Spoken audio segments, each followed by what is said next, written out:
Halo, jumpa kembali bersama saya Henry Liu. Shalom semuanya, apa kabar? Puji Tuhan, saya percaya kabar saudara semua kabarnya sangat luar biasa di dalam Tuhan. Amin. Oke, pada hari ini saya rindu kembali men-sharingkan firman Tuhan untuk setiap kita tentang bagaimana sih caranya untuk menerima baptisan Roh Kudus. Nah, banyak jemaat Tuhan yang belum mengerti tentang hal ini, dan saya akan sharingkan sesuai firman Tuhan dan sesuai pengalaman pribadi saya juga bagaimana saya menerima baptisan Roh Kudus ya. Ikuti terus, jangan di skip video ini. Sebelum itu mari kita mau menaikkan satu buah lagu pujian bersama-sama. Kita mau meninggikan Yesus Kristus Tuhan di tengah-tengah kita, dan kita izinkan Roh-Nya bekerja di antara kita. Amin. Oke, mari kita sama-sama menaikkan satu lagu pujian. Haleluya. Allah Roh Kudus, penuhi kami. Ku rindu Kau selalu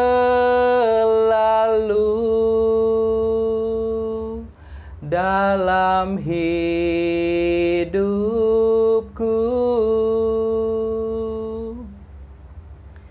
Allah Roh Kudus, ubah hatiku, celikanku, jamalah ku rindu hadirat-Mu. Ku sembah kudus, kudus,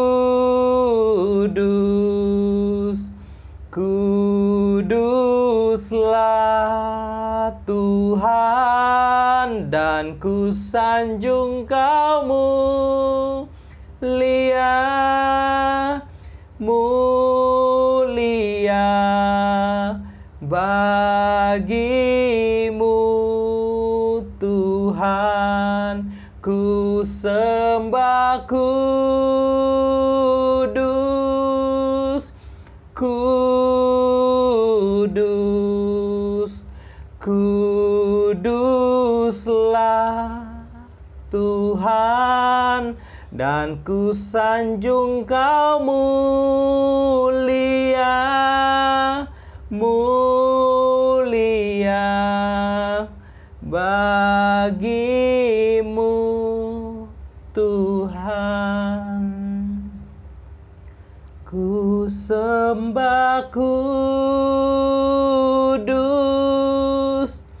kudus, kuduslah Tuhan, dan ku sanjung Kau mulia, mulia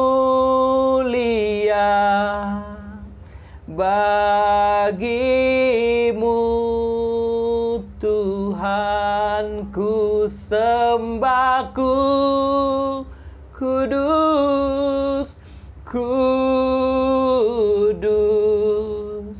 kuduslah Tuhan, dan ku sanjung Kau mulia, mulia bagi-Mu Tuhan, bagi-Mu Tuhan. Haleluya. Bapa kami yang ada di dalam surga, Bapa, di dalam nama Tuhan Yesus Kristus kami berdoa Tuhan.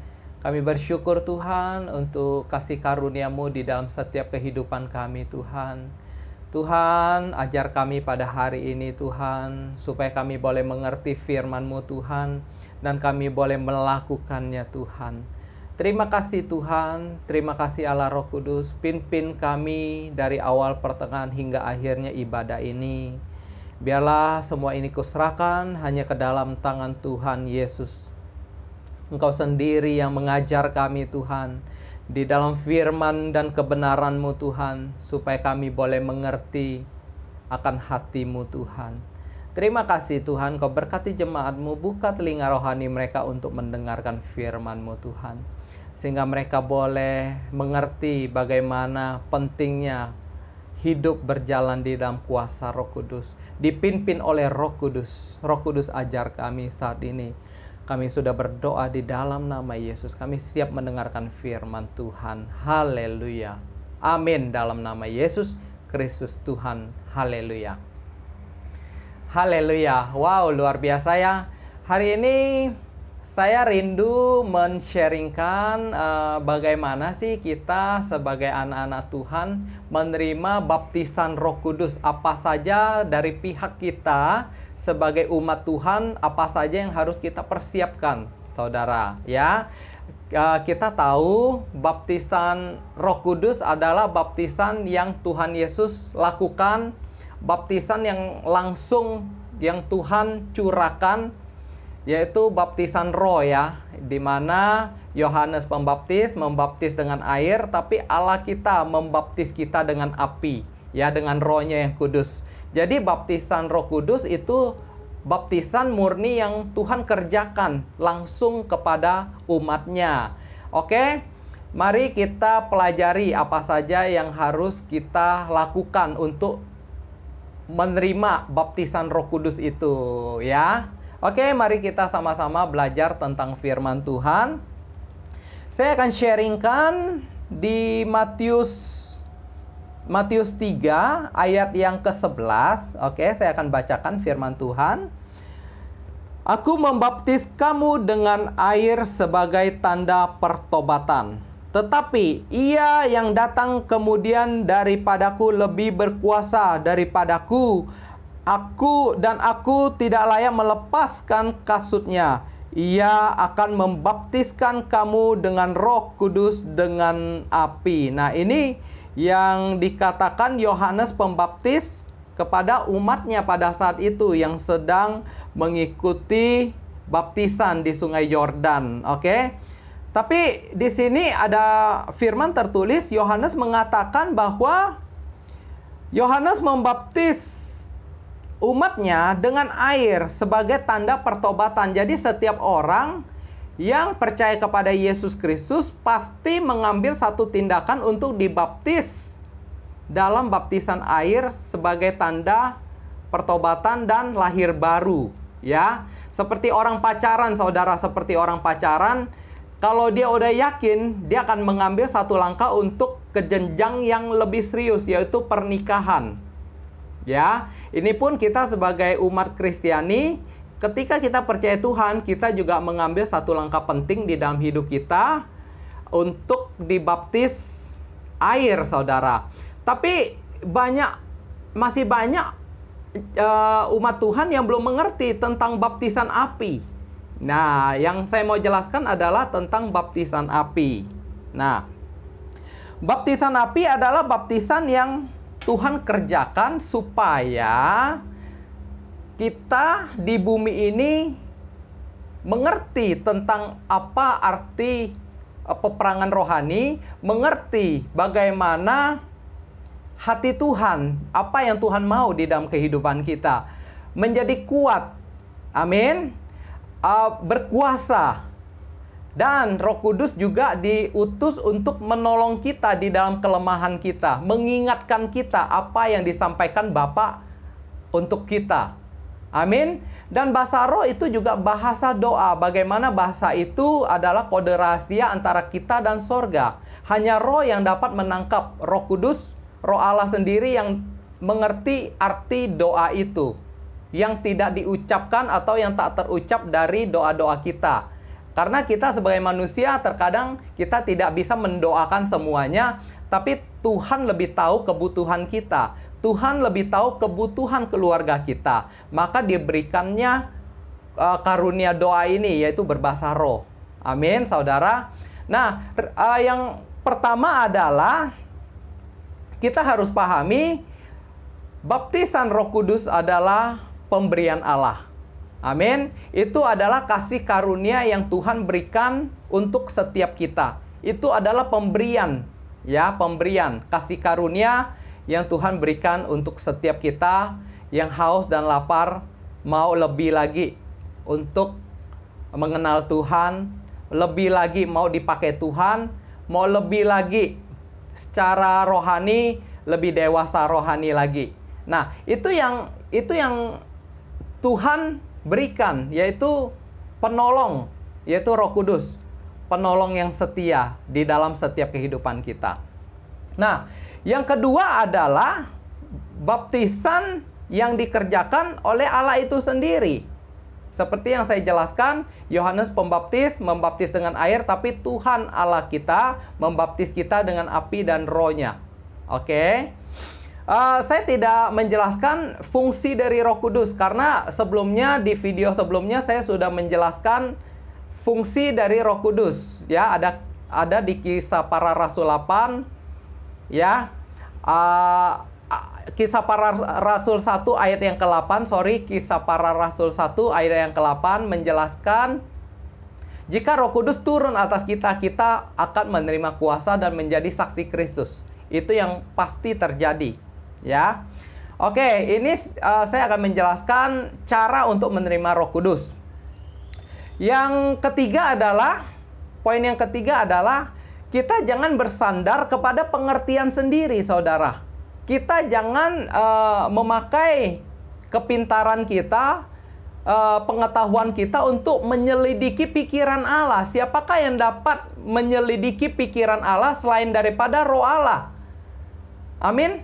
Kita sebagai manusia, pikiran kita terbatas. Kita tidak bisa memikirkan jauh lebih tinggi daripada pikiran Allah, saudara. Amin. Tentu kita membutuhkan Roh Allah supaya kita mengerti setiap firman Tuhan yang kita baca, ada rema yang kita peroleh, saudara. Amin. Ayo kita buka di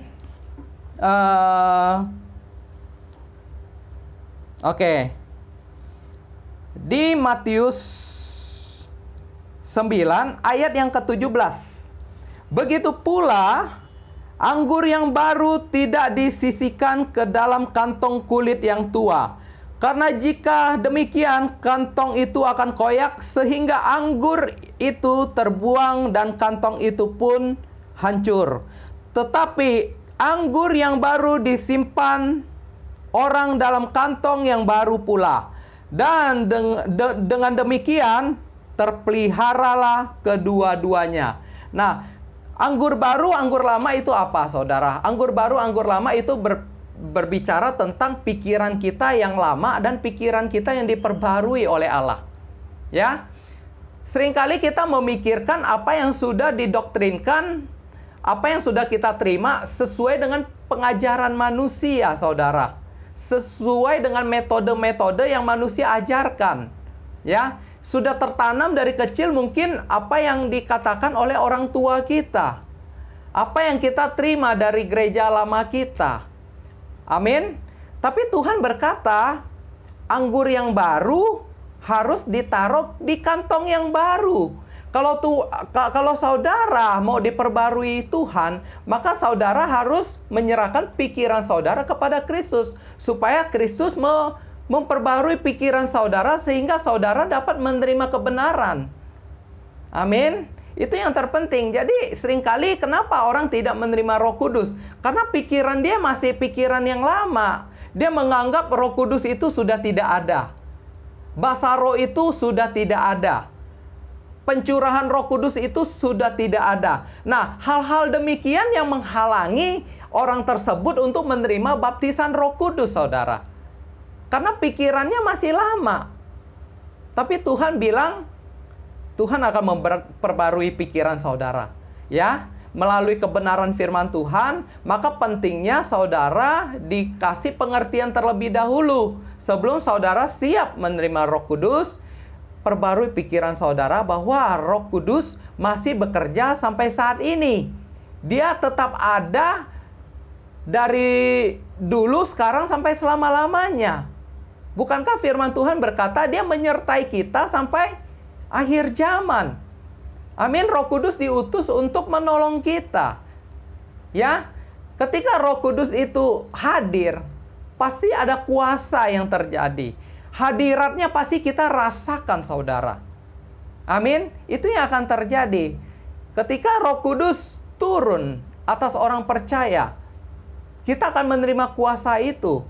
Bagaimana caranya? Dengan tanda berbahasa lidah. Ketika saudara percaya, saudara akan menerimanya. Jangan keraskan hati saudara, jangan berdebat tentang hal ini. Kita patokannya adalah firman Tuhan, saudara. Di mana murid-murid Yesus berkumpul di loteng Yerusalem lantai 2, mereka pun menerima Roh Kudus. Amin, yang dijanjikan Bapa atas setiap hamba-hambanya. Ya, itu yang akan terjadi dan itu masih terus terjadi.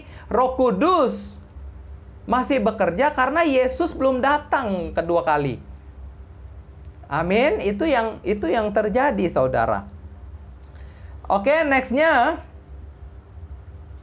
Yang keempat, saya temukan apa yang menjadi penghalang bagi kita untuk sulit menerima baptisan Roh Kudus sebagai tanda berbahasa lidah. Ya. Oke, saya akan bacakan.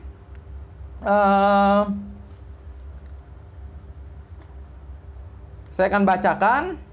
Nah, di sini mari kita buka di kitab Yesaya. Kitab Yesaya 59 ayat yang pertama dan ayat yang kedua. Dengarkan ya. Sesungguhnya tangan Tuhan tidak kurang panjang untuk menyelamatkan, dan pendengarannya tidak kurang tajam untuk mendengar.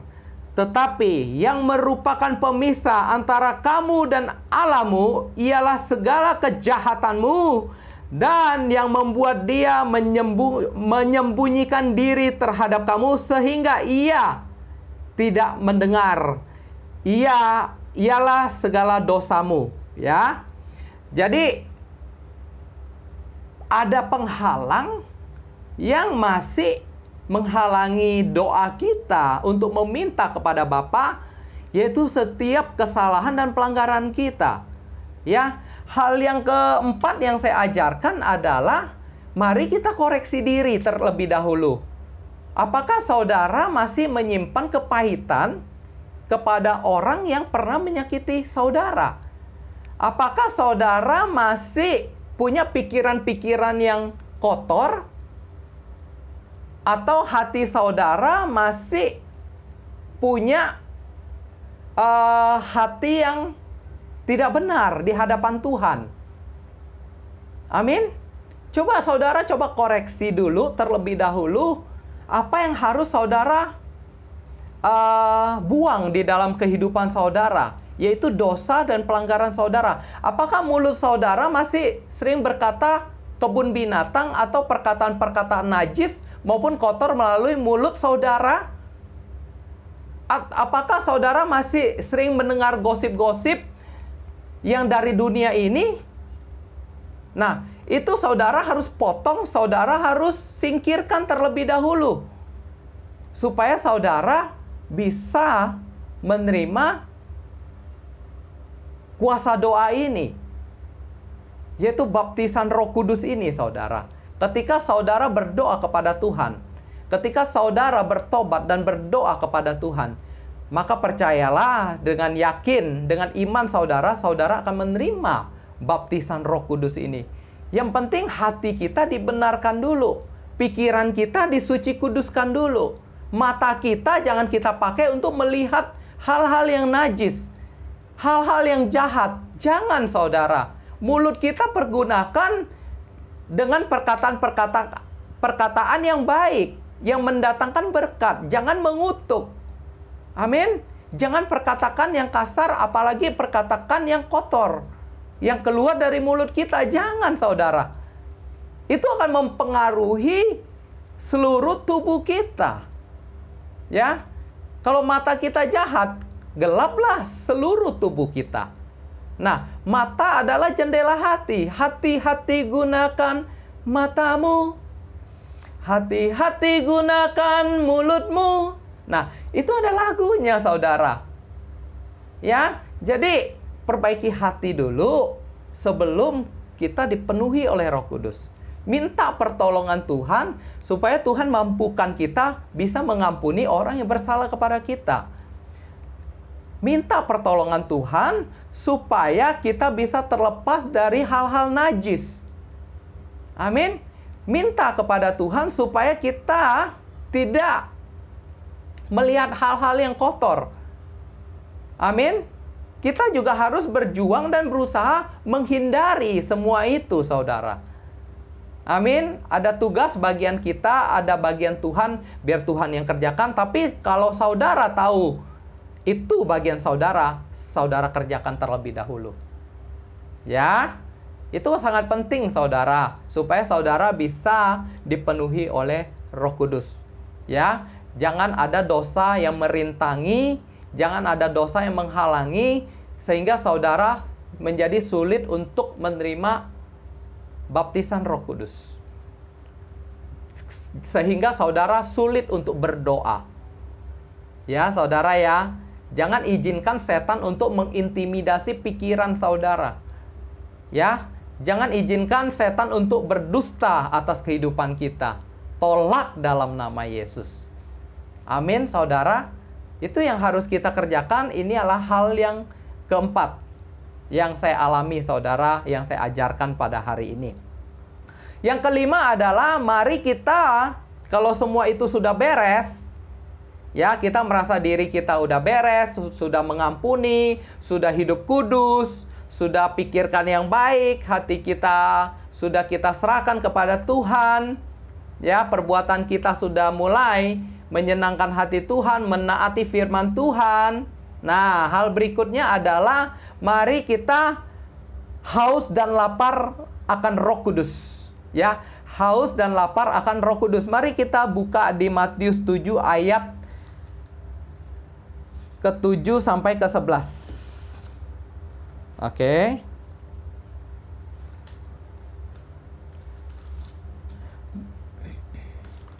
Nah, ini terjadi nih hal pengabulan doa ya. Matius 7 ayat yang ke-7 sampai yang ke-11. Firman Tuhan berkata, "Mintalah, maka akan diberikannya kepadamu. Carilah, maka kamu akan mendapatkan. Ketoklah, maka pintu akan dibukakan bagimu." Ya. Karena setiap orang yang meminta menerima, dan setiap orang yang mencari mendapat, dan setiap orang yang mengetok baginya pintu dibukakan.